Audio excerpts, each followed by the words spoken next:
Bom dia, pessoal. Feliz ano novo para todo mundo. Estamos retornando às sessões depois desse período aí de recesso. Hoje, num acaso, eu vou mostrar uma publicação nossa do ano passado, 2015. Depois o Dr. Carlos Alberto vai fazer uma apresentação. Então, esse artigo que nós escrevemos ano passado é relato ou laudo de eletrocardiograma numa clínica de exames cardiológicos. Me ajudaram nesse trabalho a Camila, que é aluna daqui da Faculdade de Medicina, o Pedro Lucas, que foi nosso aluno, hoje é residente de cardiologia lá do Hospital de Messejana, o Geraldo, também que foi nosso aluno, hoje é professor da Unifor, e os meus sócios lá na clínica que se chama Unicordes, que fica no Hospital São Mateus, são o Dr. Pedro Sérgio e a doutora Marilena. Pode subir, por favor. Essa revista aqui, Cardiocore, é a revista oficial da Sociedade de Cardiologia da Andaluzia, na Espanha. Apesar de ser espanhola, a língua principal é o inglês. Sobe aqui um pouquinho, por favor. Então, o eletrocardiograma é o exame mais antigo e mais utilizado na cardiologia. O objetivo desse estudo foi verificar em diferentes grupos de pacientes qual era o laudo de eletrocardiograma mais frequente numa clínica de exames cardiológicos. Então a gente queria ver o perfil, nós queríamos ver o perfil dos pacientes do laudo da nossa clínica, e uma coisa também que a gente tinha curiosidade de saber, Cabeto, é a incidência de bloqueio de ramo direito. Assim, o que nos motivou foi que a gente via tanto bloqueio de ramo direito lá quando a gente dava laudo de eletrocardiograma, e eu discutia lá com o meu sócio, o Pedro Sérgio, que é um expert em eletro e em teste ergométrico, que a literatura fala em bloqueio de ramo direito em 3% da população normal. Então vocês vão se deparar, ao contrário do bloqueio de ramo esquerdo, que sempre deve levantar suspeita de algum tipo de cardiopatia, o bloqueio de ramo direito, ele está presente numa parte da população normal, mas a literatura fala apenas em 3%, então a gente sempre ficava lá discutindo, será que é isso mesmo? Então resolvemos fazer o nosso próprio levantamento. Então foi o trabalho retrospectivo, avaliamos eletrocardiograma, e as principais indicações foram avaliadas, né? Então foi um total de 1.150 eletros, né? Que a gente avaliou isso aqui no período de 3 meses, foram 1.150 eletros, por esse gráfico aqui. Então a faixa etária que foi mais submetida ao exame foi aqui da quarta à quinta década, né? De 30 a 50 anos de idade, e aqui as indicações do eletrocardiograma. Então, 45% dos eletros foram feitos para avaliação pré-operatória. Quer dizer, metade dos eletros numa clínica de exame cardiológico, da nossa aqui, eram feitos para exame pré-operatório. Que, aliás, não serve de coisa nenhuma, não é isso, Roberto? O eletrocardiograma como avaliação pré-operatória, eletrocardiograma isoladamente, tem pouquíssimo ou nenhum valor. Aliás, ele acho que mais atrapalha do que ajuda. O que a gente tem de paciente que chega lá, que eu dou laudo de eletrocardiograma como normal, e o paciente vai falar comigo, doutor, então eu posso me operar, né? O meu eletrocardiograma é normal. Eu falei, não sei, você tem que ir para o médico e pedir o exame. Ou então você dá um laudo de alguma anormalidade discreta. Isso é um problema grave, pessoal. Vocês que estão em formação, e principalmente os que vão ser cirurgiões, aprendam isso aí. O eletrocardiograma é um excelente exame, mas junto da anamnese completa do exame físico bem feito. O eletrocardiograma só não serve para nada. Bom, então, ó, metade dos pacientes lá fizeram eletrocardiograma, 516 numa avaliação pré-operatória. E aí depois teve a avaliação clínica, que é uma coisa muito vaga, hipertensão, doença coronariana, taquicardia, teste, o eletrocardiograma como exame para admissão de emprego, prolapso da válvula mitral e 5. Aqui tem uma crítica, como todo trabalho retrospectivo, e como um trabalho que a gente pegou, que a gente tinha lá, não foi um trabalho que foi desenhado com determinado objetivo, na realidade é só uma observação do que a gente tem. Então a gente aqui, uma primeira crítica do trabalho é que a gente pegou aqui o que eu devia na nota lá no papel dele do pedido do eletrocardiograma, né? Nem sempre é exatamente aquilo que precisava ser anotado lá. Então, por exemplo, a avaliação clínica é um termo muito vago, né? E por aí vai. Pode subir aqui, por favor. Se a gente pegar os eletros todos, na tabela 2, se a gente pegar todos os eletrocardiogramas, sem dividir ainda em grupo, a gente encontrou que 63%, melhor ficar aqui mesmo, que 63% dos eletrocardiogramas eram normais e que a alteração mais encontrada foi a alteração da repolarização ventricular em 16% dos pacientes. Vocês sabem, né, que estão na cardiologia, na disciplina de cardiologia, a gente precisa afastar a doença coronariana quando a gente vê alteração da repolarização ventricular. Distúrbio de condução, 16% dos pacientes. Então, confirmando aquilo, Cabeto, que eu comentava lá com o Pedro Sérgio, né? Se a gente colocar aqui os bloqueios de ramo completos ou incompletos, bloqueio de ramo direito e esquerdo, completo e incompleto, deu muito mais do que a gente vê na literatura, né? Deu 16%. A literatura fala em 3% e 5%. Extracístolos em 3%, sobrecarga de câmaras em 2,5%, bradicardia sinusal em 2%, BAV de primeiro grau em 2%, zona inativa em 2% e fibrilação atrial em 0,6%.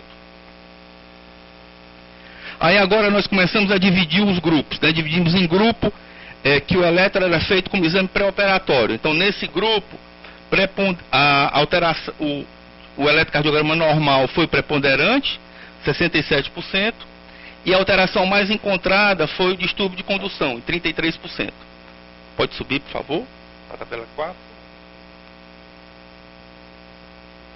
O grupo seguinte, depois de avaliação pré-operatória, o grupo seguinte foi essa avaliação clínica aqui, que é um termo muito vago, né, muito genérico. Essa avaliação clínica aqui, de novo, a maioria dos eletrocardiogramas eram normais, e a alteração mais encontrada aqui foi distúrbio de condução, em 18%. Vamos para a tabela 5. Na tabela 5, os pacientes que vinham fazer eletro, o que tinha lá no pedido deles era hipertensão, só isso, hipertensão. Então, entre os pacientes com o diagnóstico clínico de hipertensão, 56% deles tinham eletrocardiograma normal, e a alteração mais encontrada foi a alteração da repolarização ventricular. Aqui é esperado, né? A alteração da repolarização ventricular, não sei se vocês já viram lá no eletrocardiograma, ela pode ser primária ou secundária. A alteração primária é igual a isquemia. E a alteração secundária pode ser secundária, por exemplo, uma sobrecarga ventricular esquerda, que é comum na hipertensão arterial. Então, se explica aqui por que a alteração da repolarização ventricular foi a alteração mais encontrada. Depois, o grupo de pacientes que já vinham lá no pedido do eletro como doença coronariana. Então, os que vinham como doença coronariana, menos da metade dos eletrocardiogramas foi normal. É importante que vocês saibam que o eletrocardiograma normal não afasta a doença coronariana. Aliás, o eletrocardiograma normal não afasta nem infarto agudo do miocárdio. Um terço dos pacientes com infarto tem eletrocardiograma normal. Então, de novo, lembrando que o eletrocardiograma é muito importante, mas ele não tem um valor absoluto. Então, quase metade dos pacientes com suspeita de doença coronariana tinha eletrocardiograma normal e, como era de se esperar, a alteração mais encontrada, a alteração eletrocardiográfica mais encontrada em quem tinha suspeita de doença coronariana foi a alteração da repolarização ventricular. Um terço dos pacientes com suspeita ou com doença arterial coronariana confirmada tinha alteração da repolarização ventricular. Tabela 6, vamos para 7, acho que está aqui para baixo. Os pacientes que vieram com diagnóstico clínico de taquicardia, 65% do eletrocardiograma era normal e a alteração mais encontrada foi a alteração da repolarização ventricular e extracístole. Pode ir aqui para a tabela 8, por favor. Na tabela 8, nós vemos os pacientes que fizeram eletrocardiograma como avaliação pré-admissional. Iam assumir o emprego, precisavam de um eletrocardiograma. Desses indivíduos, 2/3 deles tinham eletrocardiograma normal. E aqui, 14% tinha alteração da repolarização ventricular, 14% tinha distúrbio de condução.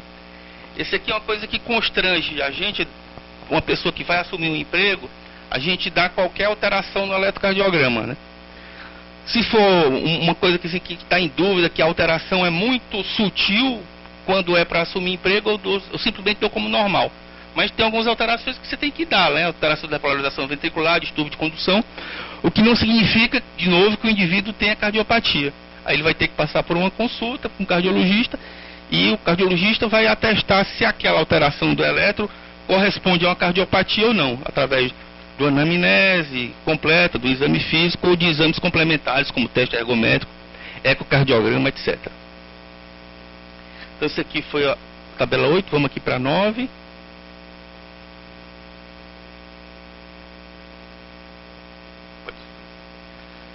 Na tabela 9, nós temos o grupo que vinha lá com prolapso da válvula mitral.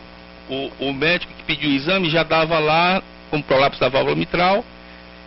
Roberto, bom dia. Isso aqui é um trabalho que nós fizemos na nossa clínica lá no Unicordes, com o Pedro Sérgio, seu colega de turma. Os laudos de eletrocardiograma, a gente tinha curiosidade de saber como é que era o nosso perfil lá. Então foram 3 meses, foi um trabalho retrospectivo, 3 meses de eletro, deu 1.100 e poucos eletros. E aí a gente dividiu em vários grupos. No grupo que tinha sido pedido como pré-operatório, no grupo de pacientes hipertensos, no grupo de doença coronariana, prolapso, taquiarritmia, etc.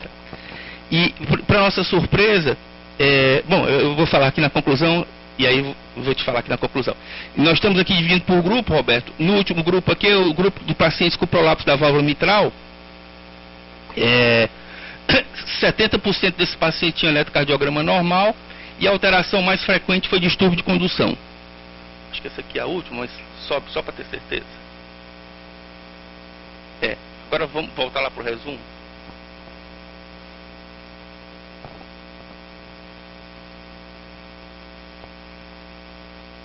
Roberto, eu vou ler o resumo aqui para você e vou concluir aqui para todos. Aproveito e ler o resumo para você. Então, Roberto, foram 1.150 eletrocardiogramas que a gente avaliou. Deles, 63% foram normais.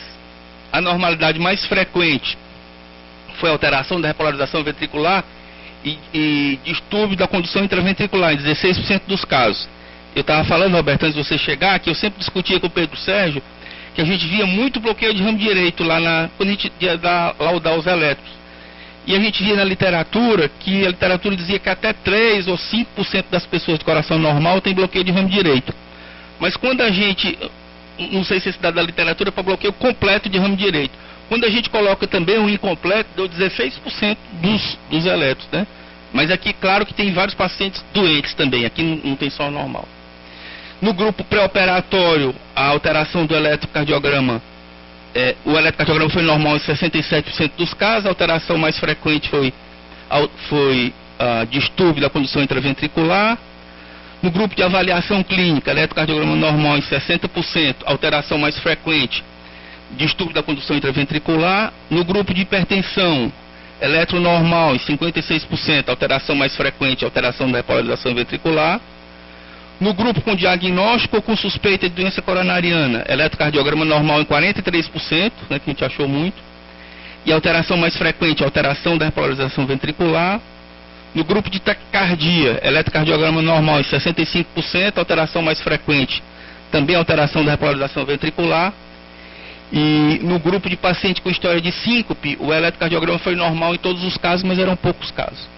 Então a gente concluía com isso aí que o eletrocardiograma era normal, ou foi normal, nessa série de casos, na maioria dos casos. E a alteração mais frequentemente encontrada no eletro foi a alteração da repolarização ventricular, independente da indicação para o qual o exame tinha sido solicitado. Alguém quer perguntar alguma coisa? Diga lá.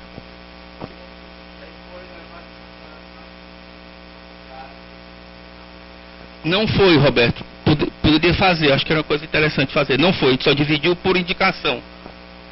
Mas a gente pode fazer isso aí.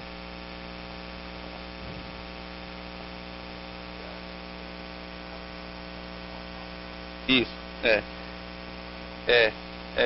normal e talvez... Pois é, isso é outra crítica ao trabalho. Eu vi outros trabalhos lá, em relação ao tipo de alteração da repolarização ventricular. Eles dividem lá em minor, né, em alteração menor e alteração mais específica. Isso, infelizmente, a gente não fez. A gente colocou tudo junto aí. Talvez isso aí também fosse interessante fazer. Os trabalhos... É verdade, sem dúvida, talvez fosse interessante fazer isso também, dividir o tipo de alteração, né? Isso. Alguém quer comentar alguma coisa? Não? Tá bom, obrigado. que alguns de vocês estão começando, mas são curiosidades. Não sei se vocês têm hábito de olhar o New England, tem? Não? Acho que é um hábito saudável, assim, para todo estudante de medicina. E até porque é uma revista, assim, muito bem feita e de uma universidade muito organizada. Acho que talvez a maior em medicina americana, né? Depois a segunda deve ser Stanford, né? Mas e traz artigos de várias formas, né? Desde artigos da área de história da medicina, filosofia, custo-efetividade e artigos bem originais. Para publicar no New England precisa ser um artigo muito bem referendado. Em geral, grandes trials, como eu vou mostrar aqui, são publicados no New England. Mas tem uma seção lá de imagem que eu acho... Bota aqui no ampliado. Que eu acho que tem muita coisa interessante. E tinha lá 2 semanas atrás esse eletrocardiograma. Onde é que aperta aqui para ver embaixo, né? Isso aqui é D1, D2, D3, AVR, AVL, AVF, V1, V2, V3, V4, V5, V6. O que tem nesse eletrocardiograma, pessoal? Para os internos eu sei que talvez esteja cedo, mas para os residentes, pode ser o estudante, pode chutar, viu? Tem direito de errar. Tem onda P, pessoal? Tem?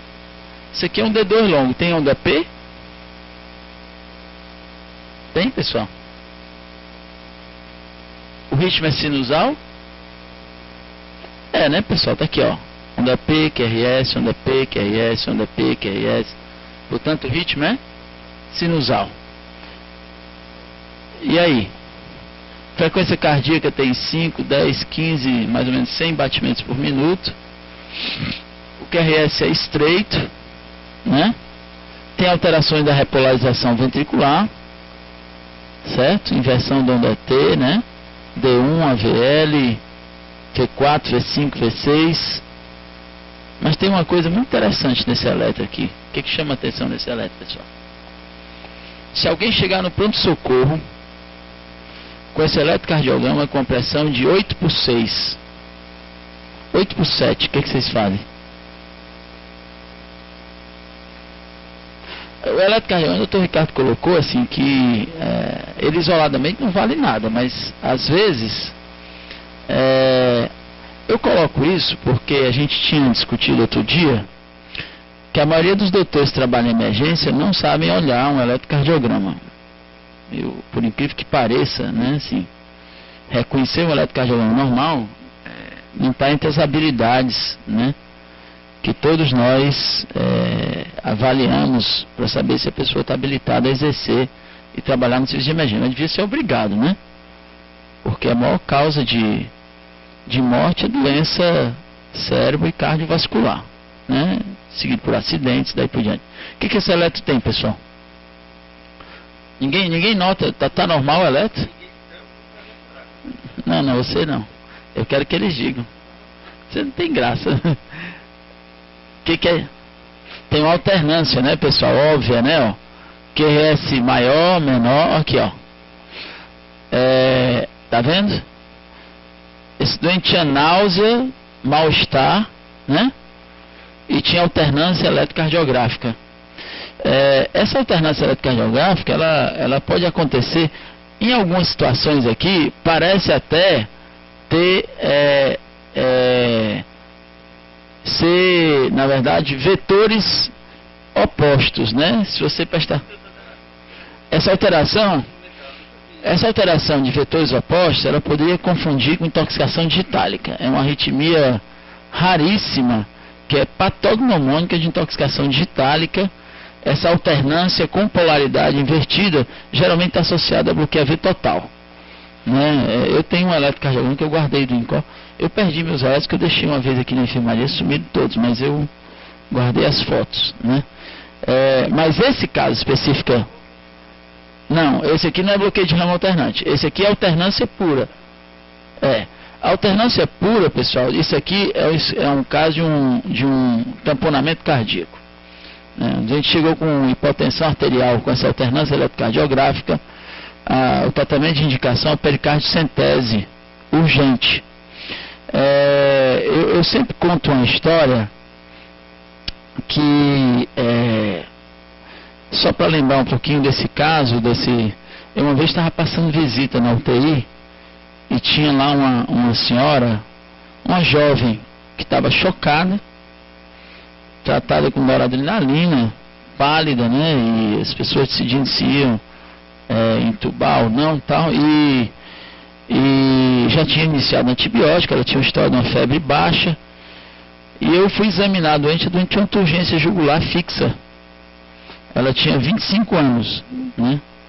E tinha uma história de febre do torácica, tinha ido à emergência 3 dias antes, mas quando eu fui examinar um tórax, tinha um ponto na mama, um hematoma na mama, e eu perguntei para ela o que era aquilo. Ela disse que tinha feito uma punção da mama, e ela fez um derrame pericárdico hemorrágico por punção da mama. Ela era muito magrinha, e ela tamponou, né? Eu chamei o doutor Aloysio lá para drenar, e estava sendo tratada como choque séptico, né? Porque tinha história de febre associada, ela provavelmente faleceria, né? Saiu bem, né? Fez uma drenagem pericárdica e saiu bem, né? E o eletrocardiograma era normal, mas tinha baixa voltagem, né? E tinha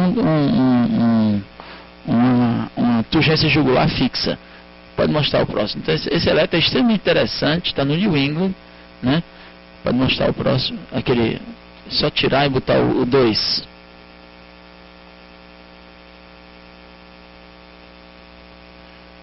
E são coisas que a gente nunca mais esquece, né? Assim, tem uma vez, nunca mais esquece.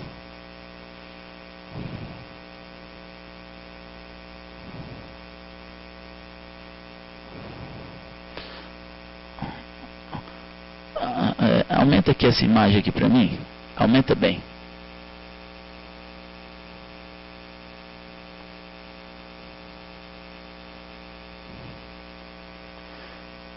Pode botar ali, né? Essa é foto de uma criança que teve um quadro febril com linfadenopatia, tinha 8 anos de idade, né? E tem uma doença que é causa de sintoma cardiovascular típico, né? Tem até a história de uma pessoa famosa, o filho do John Travolta, que faleceu, teve essa doença. O que é essa alteração na língua, pessoal? Essas múltiplas hipertrofias papilares numa pessoa que tem rash, linfadenopatia, 8 anos de idade, e pode ter manifestação cardiovascular. O diagnóstico diferencial é com Takayasu. O que é isso aí, pessoal? Doença de Kawasaki, né? Que é uma das formas de doença coronariana rara, geralmente com formação de aneurismas, e às vezes tem que tratar, porque pode ser manifestação de morte súbita em criança, né? Diferentemente de atleta, né? É chamada língua em morango, ou framboesa ou em morango, depende do gosto. Mas está descrito como as duas coisas. Próximo, vamos lá.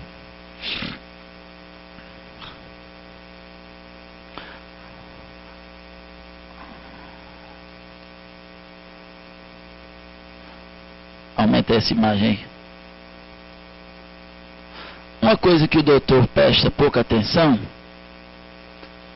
e eu mesmo já fui vítima de erro grosseiro por não olhar, é a semiologia das unhas. Vocês já leram sobre isso? Não? Semiologia ungueal? Não. Vocês examinam bem as unhas quando examinam os pacientes?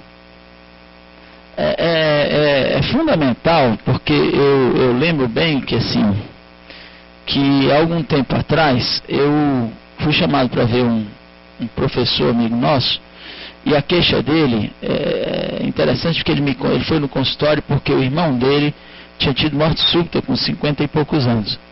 e tinha tido morte súbita depois de ter ido a São Paulo, e lá alguém resolveu tratar com stent umas lesões coronarianas. Ele ficou preocupado e foi no consultório, e eu a priori não percebi nada assim, fora a história de dispneia. Ele fez um teste ergométrico, teve uma dispneia intensa no esforço, né, com um eletrocardiograma normal.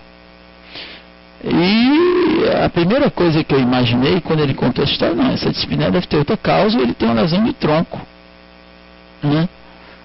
Mas quando eu fui examinar, ele tinha bacteamento digital e tinha uma saturação de oxigênio de 84% em ambiente. E a doença de base era uma hipoxemia crônica, que ele mesmo já sabia, muito tempo vinha negligenciando, né? E era uma hipertensão pulmonar de causa não estabelecida, a gente não chegou ao diagnóstico, né? Então, como ele tinha doença aterosclerótica, era diabético, o irmão tinha tido morte súbita, a primeira hipótese diagnóstica era doença coronária, com manifestação da dispneia e dor. E esse paciente aqui é um paciente que tem alto risco de doença cardiovascular. Alto risco. Está incluído entre os fatores de risco não tradicionais de doença cardiovascular, essa patologia, e tem mais da metade dos doentes podem apresentar esse tipo de alteração. A porção proximal da unha é branca e tem uma porção arroxeada ou avermelhada na porção média e distal, ocupando quase metade do leito ungueal. Chama sinal de Riedel. Isso é clássico de portador de insuficiência renal crônica em diálise, né? Então, e uma insuficiência renal crônica, pessoal, hoje é um fator de risco à parte para doença cardiovascular. Quase todos eles morrem de infarto ou AVC, principalmente os pacientes submetidos a diálise. Tanto é verdade que as indicações para transplante renal foram mais expandidas. No passado a gente pegava doente de alto risco e dizia, não pode transplantar o rim, porque tem risco cardiovascular aumentado. Hoje a gente tende a ser mais permissivo, porque a mortalidade deles, em sua maioria, por doença cardiovascular, associada à concomitância de doença de fatores ateroscleróticos, mas também a duplo produto cálcio-fósforo, hiperparatireoidismo e daí por diante fatores inflamatórios associados à doença renal crônica. Próximo. Pessoal, essa radiografia de tórax é normal? Esse paciente tinha uma história de dor torácica. Chegou na emergência com dor torácica. É interessante que assim, a medicina vai... as pessoas gostam de dizer que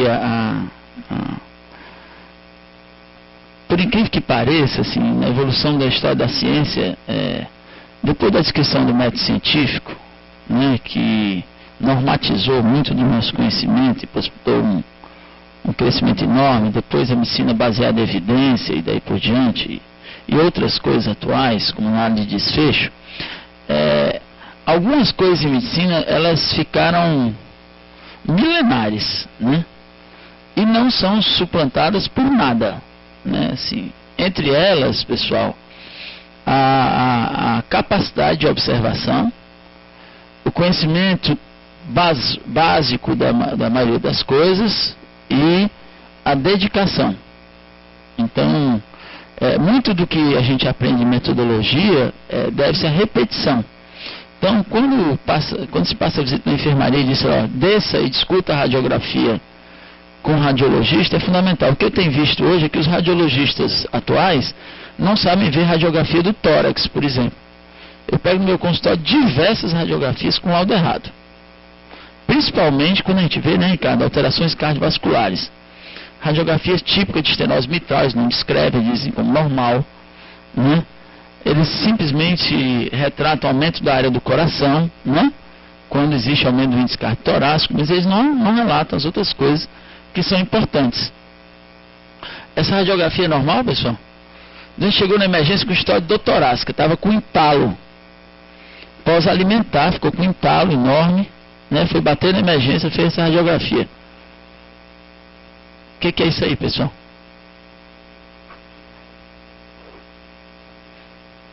Ó, tecnicamente a radiografia está um pouco rodada, né, mas ela está bem inspirada, tem os seios costofênicos livres, é uma paciente do sexo feminino, tem aqui as duas mamas, é jovem, né, não tem calcificação de arco costal, né, está bem penetrada, tem um pouquinho de escoliose, né, evidente, mas tem uma coisa aqui que chama atenção, ó, o nível hidraéreo aqui dentro do tórax, concorda? Ok? Isso aqui é um divertículo esofágico inferior, né? Evidentemente o diagnóstico não é com a... Nem eu queria que vocês dessem esse diagnóstico com a radiografia do tórax, mas notar que isso aqui está normal, eu acho que era obrigado. Ok? Só que... tem.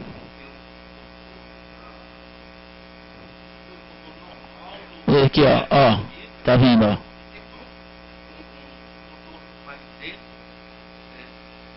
Dentro, que é da volta do esôfago, né? Uma somação com uma área, o que chama atenção, que é esse aqui, ó, o nível hidraéreo dentro do tórax, né? Esse é um abscesso torácico posterior também, né?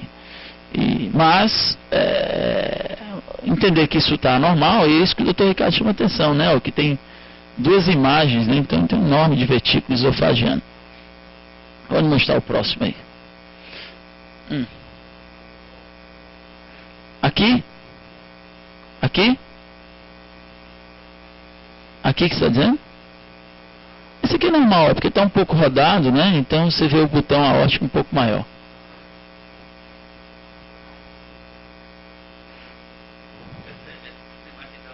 No New England também. Mostra aí, ó. Eu vou só fazer uma revisão assim rápida. Só uma apresentação. Esse é um trabalho que suscita muita discussão dentro da cardiologia, somente quem gosta de hipertensão, como o Dr. Ricardo, né? Um trabalho publicado recentemente no New England, né? Agora em novembro de 2015, é um trabalho chamado Sprint Trial, né? Que é um trabalho que fez comparação entre tratamento intensivo e não intensivo em hipertensão sistólica. Como mostrar o próximo. É um trabalho que... Pode ir para o próximo slide.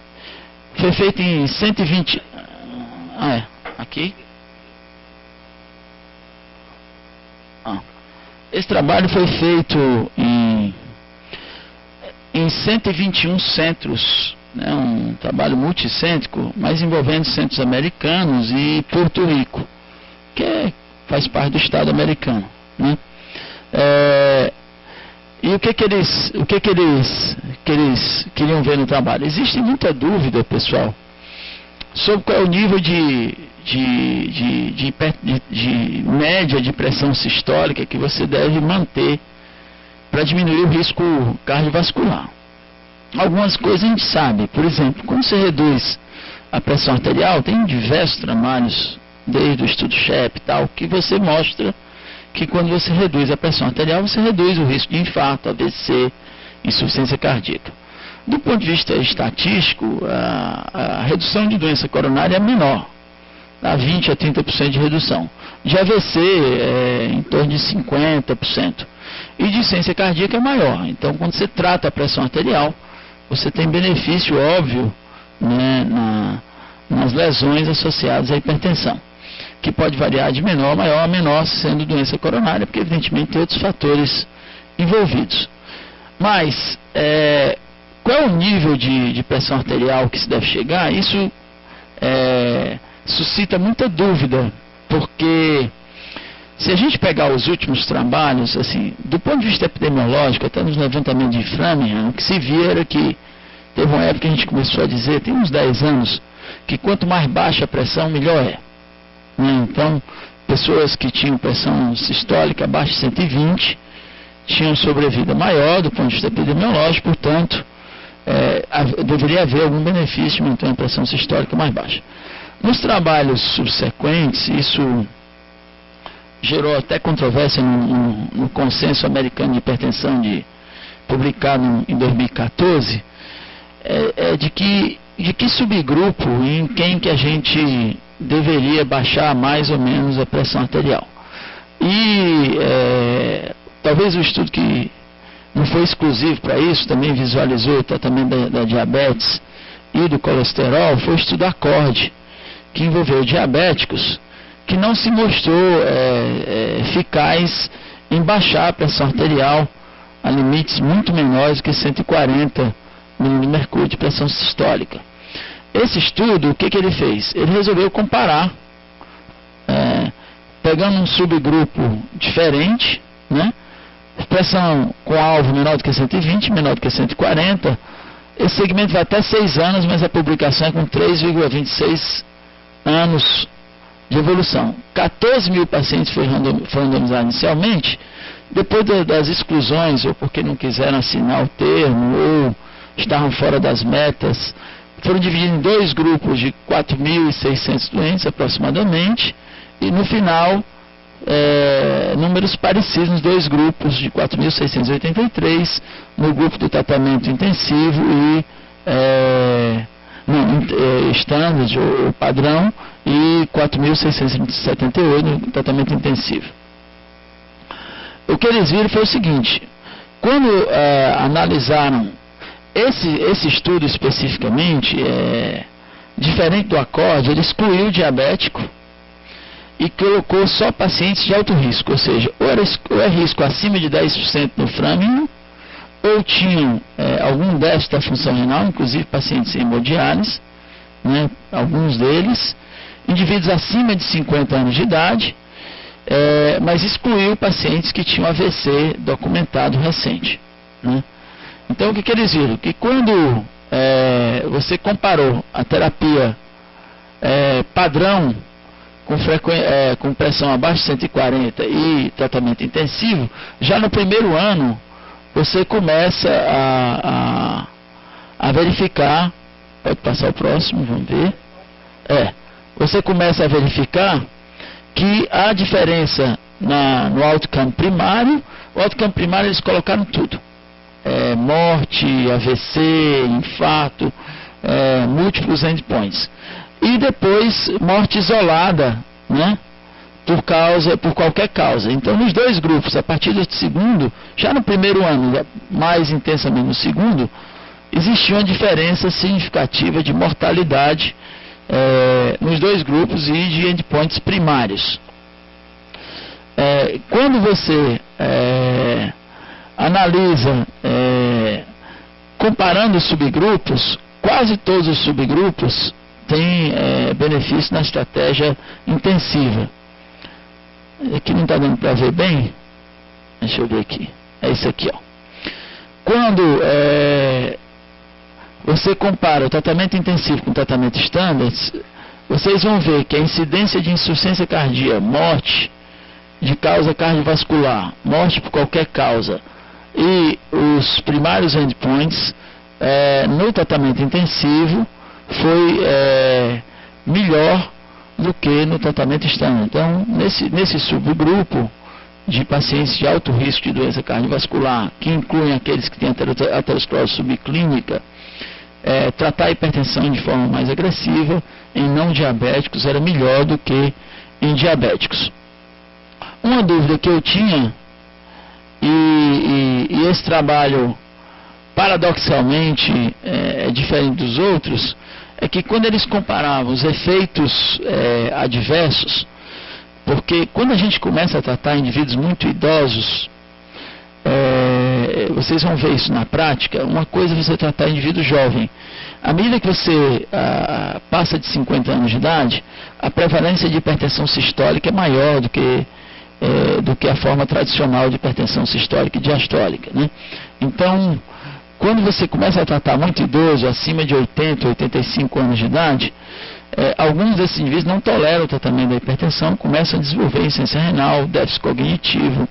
Isso é uma grande dúvida na literatura, mas nesse trabalho especificamente, por incrível que pareça, a prevalência de hipotensão postural foi maior no tratamento conservador.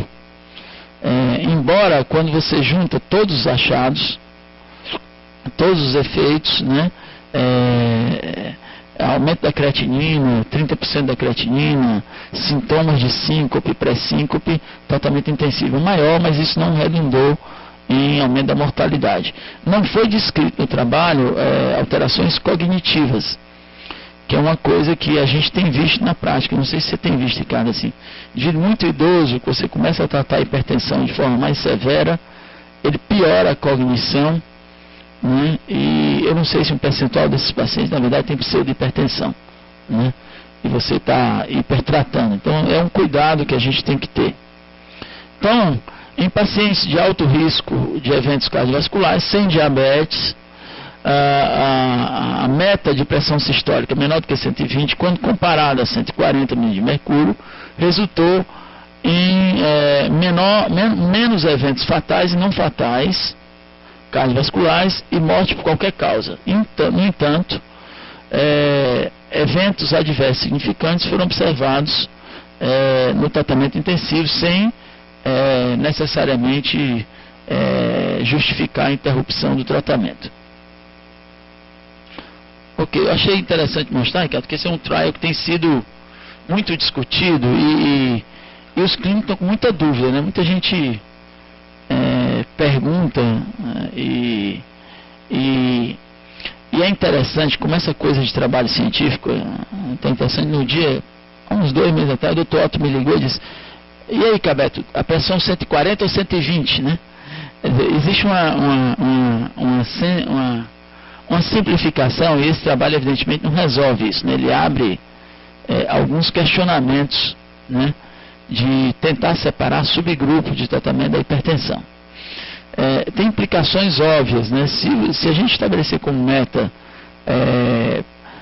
um percentual mais alto de doente, vai ficar fora da meta, né, de tratamento. Esse é o primeiro problema epidemiológico. No Brasil nós temos entre 10% e 20% dos pacientes que têm controle da hipertensão, estabelecendo como meta 140 por 90. Se você reduzir algum subgrupo para 120, isso vai aumentar o número de indivíduos não controlados. Isso tem impactos financeiros, populacionais e daí por diante. Não sei o que tu acha, Ricardo. Não sei se aconteceu com você, eu achei interessante comentário dos pacientes. Mais de um paciente meu já perguntou o seguinte para mim: doutor Ricardo, qual é a pressão normal? Aí falou: dependendo dos critérios utilizados por uma outra diretriz, pode ser até abaixo de 120 por 80. Ah, tá certo. E eu sou hipertenso, só quer deixar minha pressão em quanto? Abaixo de 140 por 90. Então não estou entendendo. A pressão normal é abaixo de 120 por 80. Eu só fico satisfeito de deixar a minha pressão abaixo de 140 por 90. Não sei se algum paciente teu te perguntou, né? Então os pacientes já questionavam isso aí, né? Por uma questão de lógica, assim, mesmo sem conhecer nada de medicina, teoricamente, o ideal seria se aproximar o mais possível da fisiologia normal, né? Que é a pressão abaixo de 120 por 80. É interessante a gente colocar essas coisas, porque assim, o que eu tenho visto, assim, é comum os pacientes conhecerem, por exemplo, meta de colesterol, meta de glicose, meta de pressão, e os estudantes de medicina não sabem. É um paradoxo, né? Vocês capazes de saber o diagnóstico diferencial de poliartrite e febre de origem obscura, mas às vezes qual é o valor do colesterol normal? Se perguntarem a vocês, vários de vocês, eu tenho a impressão que vai errar. Eu tenho a impressão, não tenho certeza, porque no Congresso Brasileiro de Cardiologia há uns 10 anos, o doutor Andrei Espósito levantou lá 3 perguntas sobre colesterol. Uma delas era por quanto tempo devia ser tratado um indivíduo com droga. E 80% dos cardiologistas erraram. Então imagino que a amostra, não estou de forma alguma dizendo que vocês são melhores ou piores, mas assim, é um problema da formação, né, que as coisas simples, que não são simples, nós estamos falando de doenças extremamente complexas e controversas, mas que muitas vezes é a maior indagação da sociedade. Se você fizer um programa de rádio e for para lá responder as perguntas, com certeza pressão arterial e colesterol vão estar entre as perguntas. E todo médico, não precisa ser cardiologista, tem por obrigação ter noções básicas de hipertensão, dislipidemia, diabetes, obesidade. São doenças, são epidemias Vocês não acham que o médico precisa conhecer um pouco de dengue? Tem muito mais hipertensão do que dengue, pessoal. Na cidade de Fortaleza tem 900 mil pessoas com hipertensão. Então, independente de vocês serem oftalmologistas, cirurgião plástico, dermatologista, os doentes de vocês vão ter pressão alta. Então, quando vocês forem passar aquele remédio lá que diminui a acne, como é que as dermatologistas gostam? Rakutan e tal, que toda mulher gosta de usar, que aumenta o colesterol e etc. Tal. Então, vamos saber que um percentual dos doentes tem dislipidemia e isso é uma contraindicação. Então, é interessante. A outra coisa é vocês aprenderem a conhecer método científico. Para não sair extrapolando, eu citei essa pergunta que foi feita a mim, porque existe uma certa simplificação das pessoas de lerem um artigo científico, em geral só o resumo, né, na véspera, né, e difundir conhecimento pela metade, né, pessoal? Assim, o conhecimento científico ele é feito pela somação das coisas e pelos consensos formados no decorrer do tempo, que muitas vezes são controvertidos. Então, cuidado com a extrapolação do que se chama de conhecimento de artigo, de trial, porque eles são realidades estanques, podem ser extrapolados em determinada situação, mas não são uma realidade global. Então, aprender a ler e conhecer bem o método científico é função vital do médico moderno. Todos vocês precisam saber, tanto escrever, como interpretar um artigo científico com proficiência. Vocês sabem, pessoal? Ler bem um artigo científico, conhecer os métodos estatísticos mínimos, se estão adequados, etc., sabe?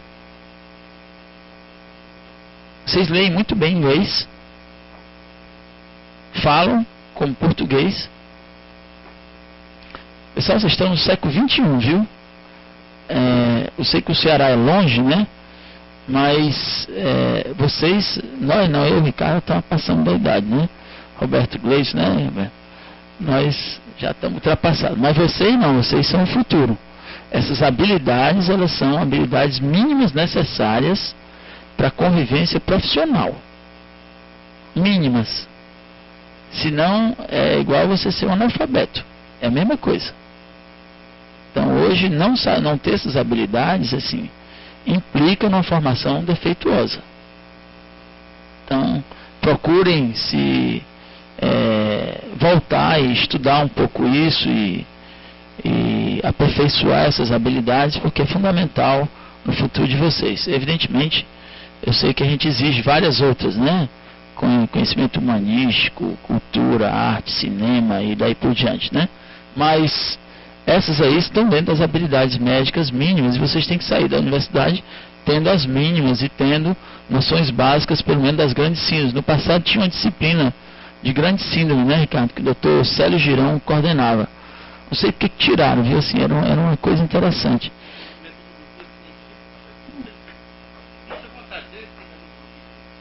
Tem na faculdade alguém para e ensina vocês? Não, né? Devia ter, né? Como ler um artigo científico, como escrever, né, tal. São coisas... Mas eles explicam direitinho como ler o artigo, como é a metodologia e tal. Tinha que saber, né, pessoal? Assim, uma formação mínima. Se não tem na faculdade, pessoal, procurem aperfeiçoar, né? Então, gastem o tempo das férias de vocês fazendo isso. Sabe, assim, frequentando enfermaria, vendo doente e estudando as coisas básicas. Bom, era só para animar o começo das sessões. Vamos lá, nós.